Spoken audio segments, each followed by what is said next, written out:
all missions, particularly human spaceflight missions. So we approached our satellite constellation differently than others have in the past. We've talked previously on the webcast about how more satellites at a lower orbit result in better service, but characteristics of those lower orbits also help act as a natural debris removal system. Starlink satellites are designed to deorbit at the end of their useful life, but in the unlikely event that they don't, the natural gravitational pull of the Earth will pull them out of orbit so that they don't stay in space indefinitely. This is very different than traditional comm satellites at even slightly higher orbits that will be circling our Earth for hundreds of years. And unlike our Falcon 9 rocket, Starlink satellites are not designed to survive re-entry. In fact, Starlink satellites are designed to be fully demisable, meaning that they burn up when they re-enter the Earth's atmosphere. Beyond making sure satellites deorbit at the end of their useful life, we also need to ensure we didn't run into any other satellites or objects in space. We cannot talk about space safety without mentioning the amazing folks at the 18th Space Squadron who keep track of space debris so that we can effectively dodge it. 3 times per day, the orbit predictions for all Starlink satellites are uploaded to space-track.org, which is managed by the 18th Space Control Squadron. The 18th Space Control Squadron screens the predictions for conjunctions with tracked objects in their vicinity. The results of the screening are sent to each Starlink satellite so that they can avoid any objects that might cross their orbital path. SpaceX also uploads its own data to be used by the 18th Space Control Squadron for collision avoidance screening for other operators. In addition to working with the 18th Space Control Squadron, SpaceX is also working with NASA on these efforts.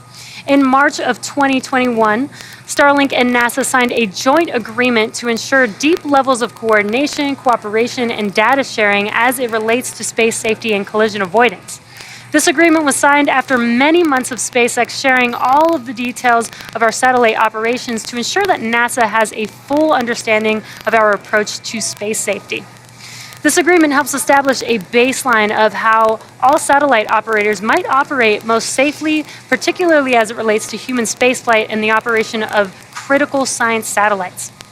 We are extremely proud of our efforts to not only provide internet access to the disconnected, but also ensure space remains a place where human spaceflight continues to grow. Now we're currently at T-minus 5 minutes from liftoff, and Falcon 9 is now moving into the final stages of the countdown. We're currently waiting for the transporter erector, or the TE, to retract. The TE is that structure that's right next to the vehicle on your screen. It's slightly behind the vehicle or to the left on your screen. First, the TE clamps will start to open, and then the transporter erector will begin to retract away from the rocket slightly. And then at T0, hydraulics will pull that TE farther away from Falcon 9 to clear the way as the vehicle lifts off. Now we use the TE to roll the rocket out to the pad and raise it to its vertical launch position. And you can see on your screen that the clamps are opening there. Once those clamps are open, the TE will start to retract back. Now, the TE also provides liquids, gases, electrical connections to the second stage, as well as air conditioning to the payload fairing.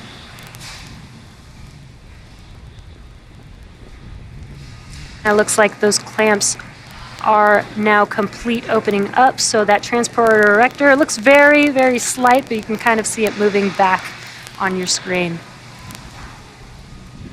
Now, the first and second stages are both nearly fully loaded with 1 million pounds of kerosene fuel and liquid oxygen. Super chilled liquid oxygen is our propellant oxidizer. When its temperature is increased, it turns from a liquid to a gas, which is why you see those white clouds around Falcon 9. And that's because that liquid oxygen is meeting that warmer, humid ambient air. First stage should finish prop loading at T-minus 3 minutes and a few seconds here, and then second stage at T-minus 2 minutes. And at T-minus 60 seconds, Falcon 9 will be in startup. Togo, bleed verification. And what startup means is that the rocket's autonomous internal flight computers have taken over the launch countdown. There's that call out. That LOX load is now complete on both first and second stage. Now just inside T-minus 2 seconds, we light the Merlin M1D engines, and we use T-Teb, as I mentioned earlier, as our ignition fluid. And when it mixes with the oxygen, it will burn a green-colored flame. And then we allow fuel into the thrust chamber, and the engine comes up to full power for liftoff at T0. The Starlink payload continues to be healthy, and the Falcon 9 team is tracking no issues on the rocket. Weather is still looking good for T0 today, and the range has cleared the surrounding ground, water, and airspace and are green for launch.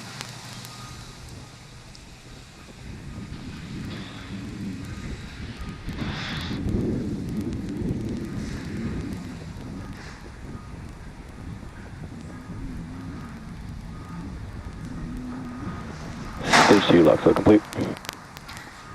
There's that call out that LOX load is now complete. Now that LOX loading is complete, we will start to vent the LOX line on the transporter erector. So as I mentioned, those white clouds earlier, you're going to see a lot more of it here shortly. And there you can kind of see it on your left-hand side. And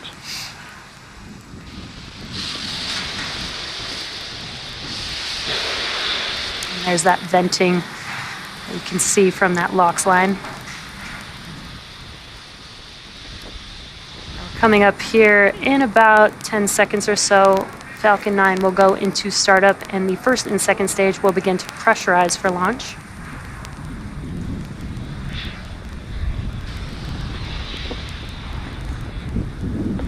Falcon 9's in startup. There's that call out. The autonomous internal flight computers have now taken over the launch countdown.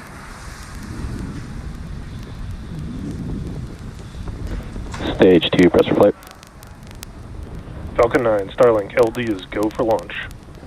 And a great call out. We are go for launch here shortly, meaning all systems are ready for T0.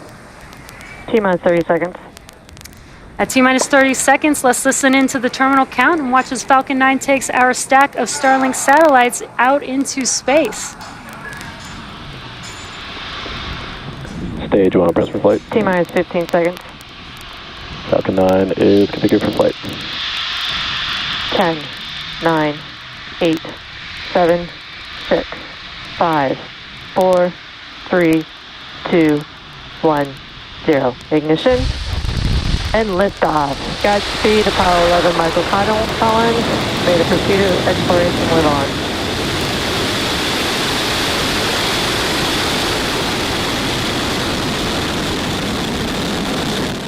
Vehicle's pitching downrange. Stage 1, propulsion is nominal.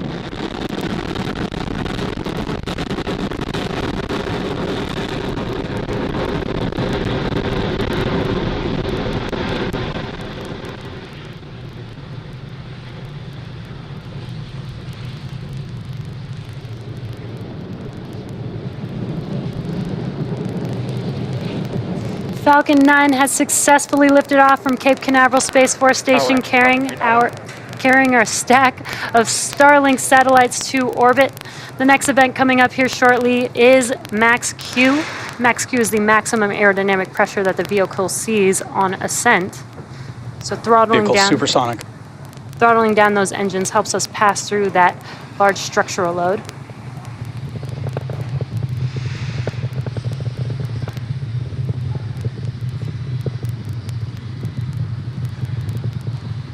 Vehicle has reached maximum aerodynamic pressure. And there's that call out that we passed through Max Q.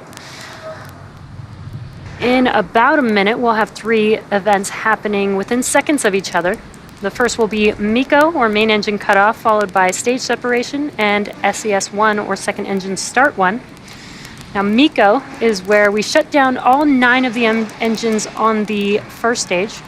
MVAC engine chill has started. Just a call out that the MVAC chill has begun on that second stage engine. So for MECO, we shut down all 9 of the engines, and that slows the vehicle down in preparation for that second event, which is stage separation.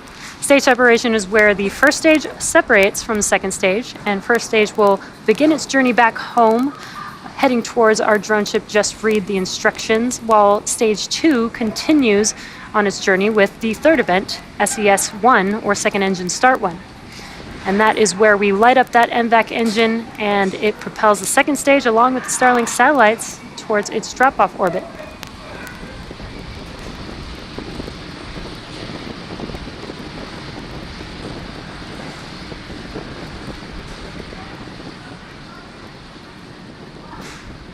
And Miko. Stage separation confirmed.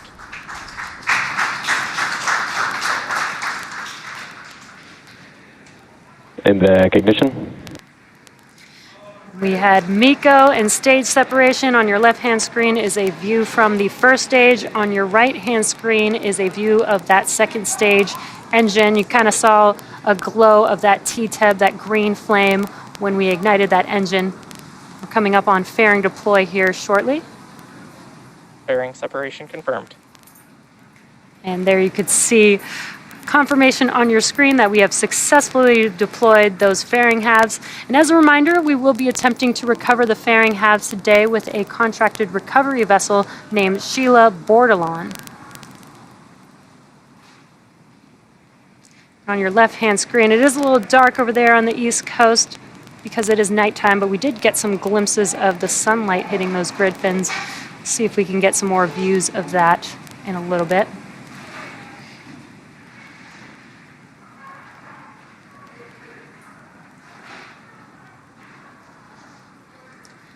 As stage 2, Acquisition of signal, Bermuda. as stage 2 takes our Starlink satellites to their targeted drop-off orbit, stage 1 will make its way back to Earth by executing 2 burns. The first is the entry burn, and that's where we light up 3 of the 9 M1D engines. And this will help to slow the stage down as it re-enters back into the upper parts of the Earth's atmosphere. The second of those 2 burns for that first stage is called the landing burn. And this is where a single engine, the center engine, will reignite and bring the vehicle speed down rapidly in order to touch down on that drone ship. As a reminder, we are attempting to land on Just Read the Instructions tonight. And those M1D engines do have a thrust of 190,000 pounds, so that lighting up that one single engine slows the entire vehicle down just enough to touch down on that drone ship. Stage 2 is still looking good, and what you're seeing on your screen is a view of that MVAC engine. Vehicle's following a nominal trajectory. Now, if you're just catching up with us, we had a successful launch of Falcon 9 from Cape Canaveral Space Launch Complex 40, and you're looking at a live view of the Falcon 9 second stage as it is making its way to deliver our Starlink payload to orbit. Stage 1 is currently cruising back to Earth towards our drone ship Just Read the Instructions out in the Atlantic Ocean. We're just about a minute away from the next event on that first stage. That'll be the entry burn. Again, Starlink satellites are going to a LEO orbit or low Earth orbit, about 550 kilometers above the Earth's surface. Now, most satellites are at 36,000 kilometers or in a geo or geostationary orbit. We are just about roughly 30 seconds away from that entry burn beginning.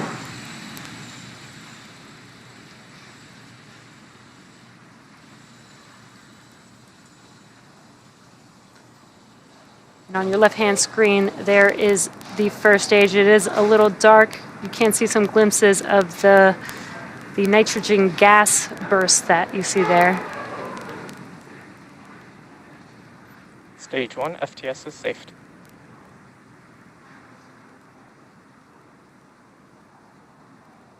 Stage 1 entry burn. And you can see on your left-hand screen, the entry burn has begun as those 3 engines light up that view for us. This entry burn will last about 20 seconds long. Stage 1 entry burn shutdown. And that concludes... Stage 2 continues to follow a nominal trajectory. That concludes the entry burn, and then we also got to call out that stage 2 is still nominal. The next event coming up will be in about a minute from now. That'll be the landing burn, the start of the landing burn on the first stage. And what you're looking at live on your screen is a view from the second stage looking aft at the MVAC engine. That MVAC engine has a thrust of 220,500 pounds of thrust in a vacuum. It's very, very powerful engine taking our Starlink satellites to their targeted drop-off orbit. Stage 1 transonic. Still getting good call-outs on that first stage. We're about 15 seconds or so away from that landing burn beginning on the first stage. Stage 2 still looking good. Stage 1 landing burn.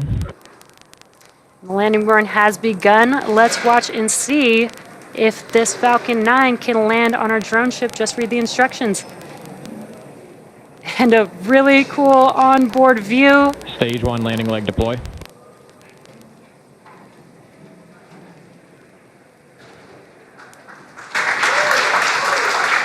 And there you Stage 1 can landing see the first stage Falcon 9 has landed for its 7th time. This marks our 81st successful recovery of an orbital class rocket, and again the 7th flight and 7th landing of this booster. And then we heard a good call out for SECO. That's second engine cutoff. Nominal parking orbit insertion. And a good orbital Expected insertion. loss of signal, Cape. Now stage 2 is going to coast in this orbit for the next 35 minutes or so. So while that happens, we'll keep you posted on where we are in the coast phase. We'll see you back here at T plus 45 minutes for a second stage relay.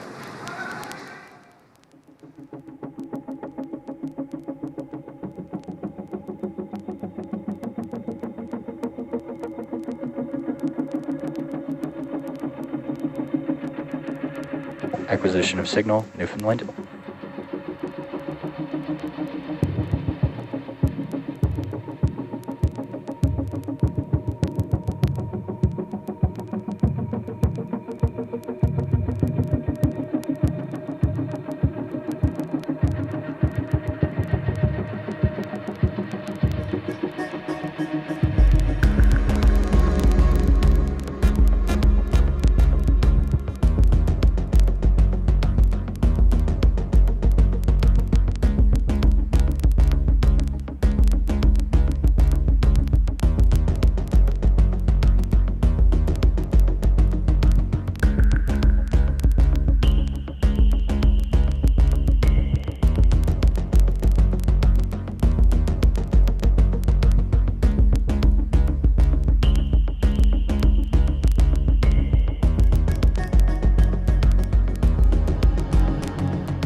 Expected loss of signal, Bermuda.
Expected loss of signal, Newfoundland.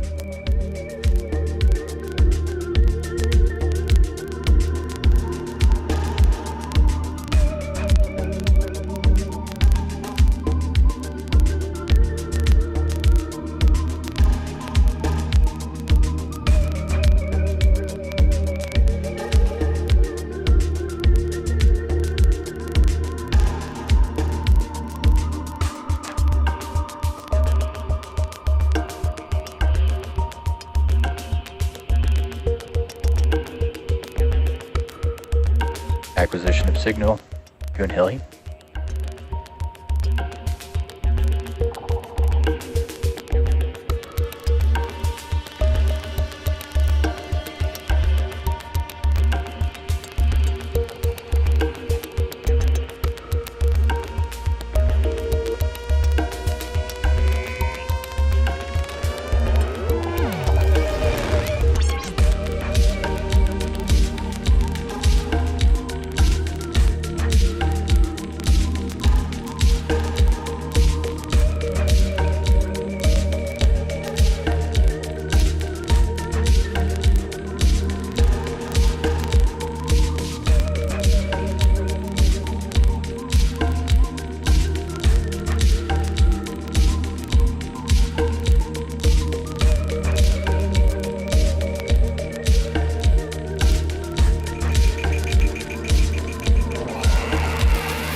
Acquisition of signal, Diego Garcia.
welcome back to the webcast for our 25th Starlink mission from Cape Canaveral Space Force Station.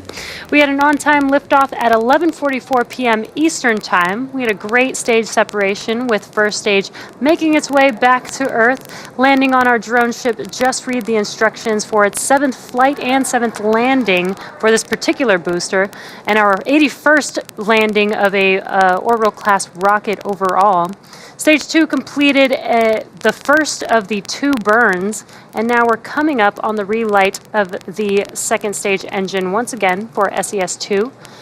This will be a very short burn. It's just 1 second long, but it gives us enough boost to get us to our targeted drop-off orbit. We should get a live view here. May not look like much because it is only 1 second long, but we should be able to see SES-2 as well as SECO-2, which is second engine cutoff.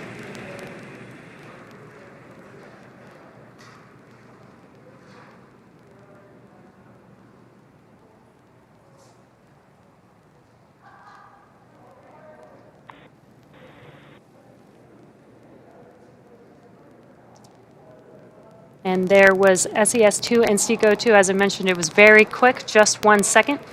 We are waiting on confirmation of good orbit here. Nominal orbit insertion. And there is that call out. We have a good nominal insertion. Again, our Starlink sats will ultimately end up in a LEO or low Earth orbit about 550 kilometers above the Earth's surface, which is different than your typical geostationary or GeoSat, which orbits roughly 36,000 kilometers above Earth. Now we have another 15-minute coast phase before we deploy our next batch of Starlink satellites into orbit.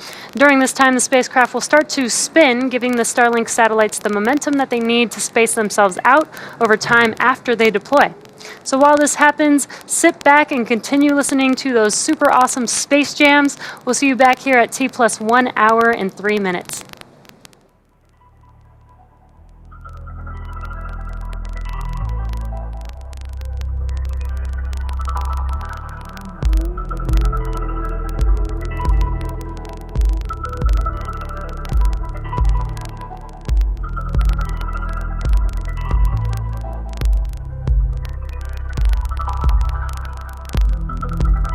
Expected loss of signal, Diego Garcia.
Acquisition of signal, Tasmania.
Welcome back to the webcast for our 25th Starlink mission.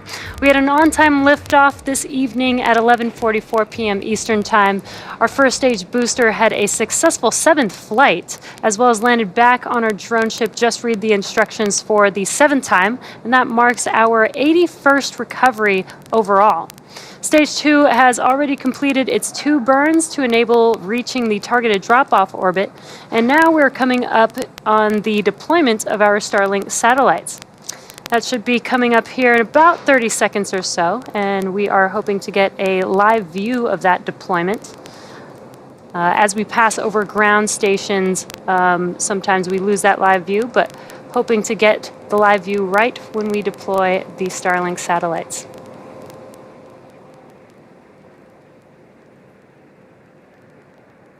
And there they are on your screen. An awesome view from space.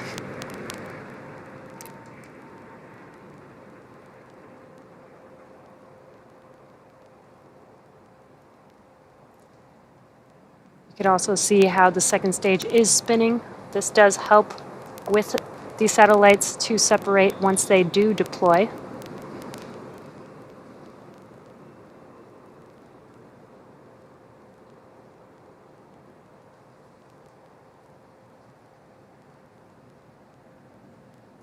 Starlink deploy confirmed.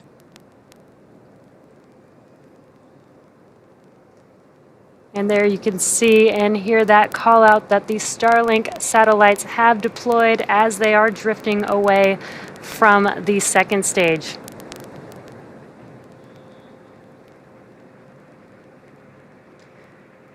Now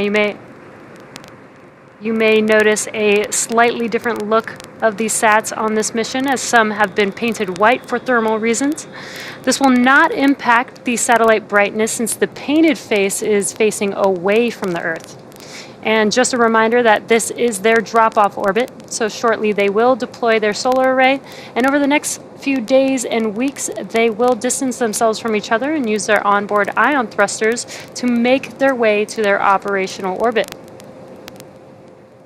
And that brings our webcast to a close. Thank you to the Range and the FAA for supporting today's mission. If you're interested in Starlink service, head over to starlink.com and sign up. Thanks for joining us and have a wonderful night.